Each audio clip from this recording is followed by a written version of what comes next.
Estimados participantes, bienvenidos al módulo de Violencia intrafamiliar y de género en el marco de la emergencia sanitaria por el COVID-19. Empecemos. Bueno, antes de iniciar con el contenido, la intención del proyecto es poder tener un abordaje multidisciplinario, ¿sí? En la línea, obviamente, del COVID-19 como eje central. Sin embargo, este proyecto también busca atender a otros frentes que obviamente se están presentando en medio de la pandemia del COVID-19.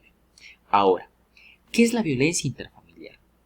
La violencia intrafamiliar es la acción u omisión protagonizada por uno o varios miembros de la familia a otros, infligiendo un daño físico, psicoemocional, sexual, económico o social. Sí, no pensar que únicamente pues es lo físico o lo de pronto lo sexual, porque a veces, sobre todo esto no es tanto para nosotros poder comprenderlo, sino es tanto para poder transmitir a las personas con las que vayamos a intervenir. Es un abuso de poder sobre los miembros más vulnerables, por lo que afecta principalmente a niños y niñas, ¿sí? Mujeres, ancianos y ancianas y a quienes tienen alguna forma de discapacidad. ¿Sí? Los estudios indican que estas personas son las más vulnerables de recibir este tipo de abuso. ¿Cuáles son los principales? Es el psicológico emocional, el físico, el económico y el sexual, como antes lo mencionábamos. No considerar solamente el psicológico o el físico, sino también el económico, que en estos momentos se puede estar presentando y quizás es el desencadenante para otro tipo de abusos también, otro tipo de maltratos y de violencia. ¿Con qué otros nombres se lo puede reconocer? ¿O qué otras clasificaciones recibe? Maltrato infantil, violencia contra el adulto mayor, cosas así. Algunos datos estadísticos. 4 de cada 10 niñas y niños que sufren violencia dentro de sus hogares viven con padres o madres que fueron maltratados en su infancia. Esto sobre todo porque es importante mencionarlo, porque a lo mejor a futuro, como una forma de orientación o de abordaje, podríamos también sugerir a estos representantes o a estos cuidadores que deberían poner en consideración una intervención, no a los niños, sino a ellos, porque como vemos que las estadísticas indican que ellos también recibieron, entonces normalizan a veces estos cuidados que ellos recibieron, los normalizan y los ejecutan con sus hijos. El 69% de niñas entre 10 y 15 años han sufrido algún tipo de violencia de género, especialmente la sexual. Sí, esto es una cifra bastante alarmante que el gobierno y algunos colectivos pues vienen luchando mucho para poder erradicar este porcentaje que, pues como les digo, es preocupante.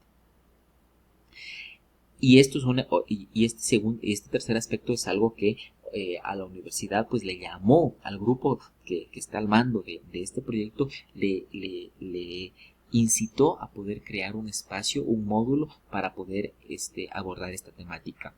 El ECU 911 ha recibido 586 llamadas por violencia intrafamiliar. Sí, realmente es alto. Es por eso que han activado ciertos protocolos tanto para poder cubrir estas necesidades tanto de niños, niñas y las personas más vulnerables. ¿Qué es la violencia de género?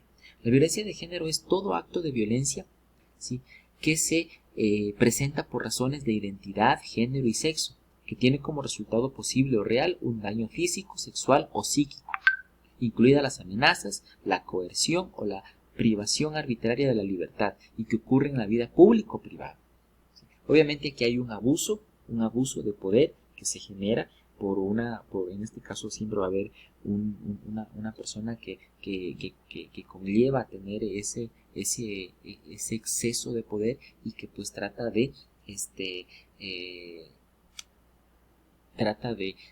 generar presión sobre estas temáticas que las acabamos de mencionar.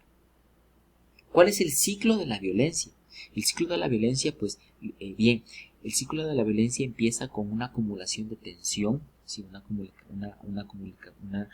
acumulación de tensión que se puede producir en la pareja, en la dinámica familiar.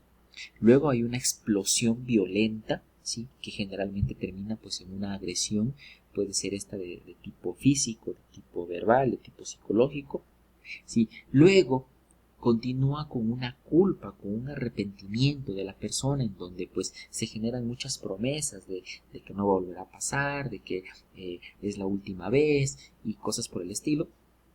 Luego se produce una reconciliación, una calma aparente y estos últimos dos puntos es lo que confunde mucho a las personas para no denunciar, sí, para no denunciar porque piensan que estos momentos entre comillas de reconciliación o de calma aparente pues les genera cierta ilusión que les confunde y no lo logran denunciar o no logran poder tomar la decisión de pedir ayuda.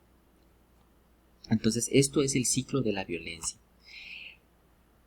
Este tema es importante, los mitos del amor romántico, ya que este es uno de los factores que a veces también incide para que se genere algún tipo de violencia, o se justifique o se normalice algún tipo de violencia, ya que pues hay creencias o hay cuestiones míticas como por ejemplo que el amor todo lo puede, ¿sí? Que el verdadero amor es predestinado, es decir, ella es para mí, es mi media naranja, ella es creada para mí, nacimos para estar juntos. Otro aspecto es el amor requiere de absoluta entrega. Este realmente es uno de los más preocupantes porque se ha visto en pacientes en donde indica en donde tienen razonamientos como por ejemplo es parte de la vida, es parte del matrimonio, a veces hay que hacer ciertos sacrificios para poder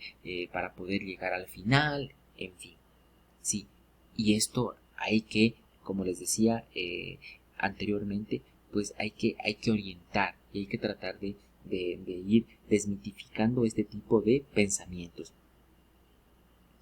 El cuarto es el amor, es posesión y exclusividad, ¿sí? Es decir, a veces pues la mujer empieza, o viceversa, empieza a creer que pertenece a su pareja, ¿sí? Y es que pues por el hecho de ser mía yo tengo cierta posesión y por ende restrinjo a mi pareja y pues obligo a que no haga ciertas cosas. Algunos datos estadísticos. 6 de cada 10 mujeres han sido víctimas de algún tipo de violencia. En Ecuador, 9 de cada 10 mujeres divorciadas han vivido algún tipo de violencia de género. Del total de mujeres que han vivido algún tipo de violencia de género, el 76 ha sido violentada por su pareja o expareja. Entonces creo que con esto nos damos cuenta que pues la violencia está en casa, ¿no? Que siempre está, por lo general siempre está vinculada al conviviente. Durante la emergencia sanitaria se han registrado 6.819 llamadas de alarma por posibles casos de violencia de género, lo que agrava debido a que las personas conviven con sus agresores y resulta complicado denunciar.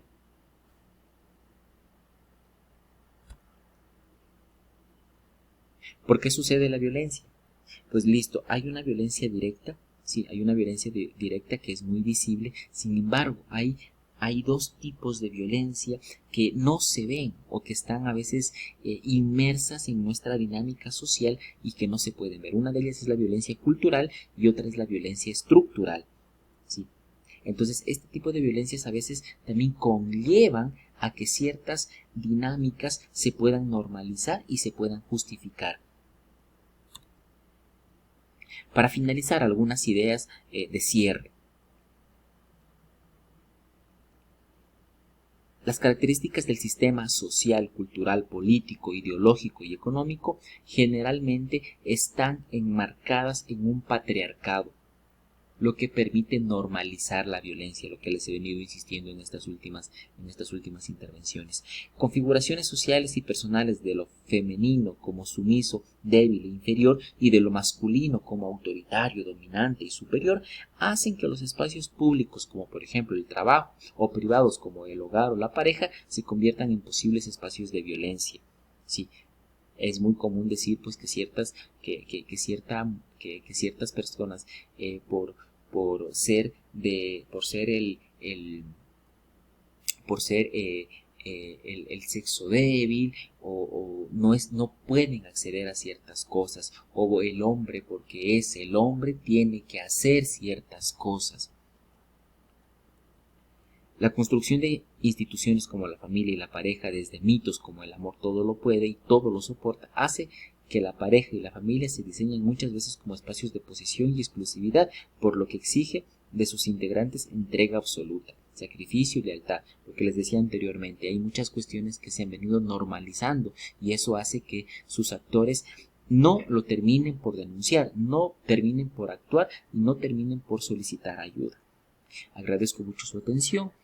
Pueden apoyarse en las lecturas complementarias para poder ampliar la información. Gracias.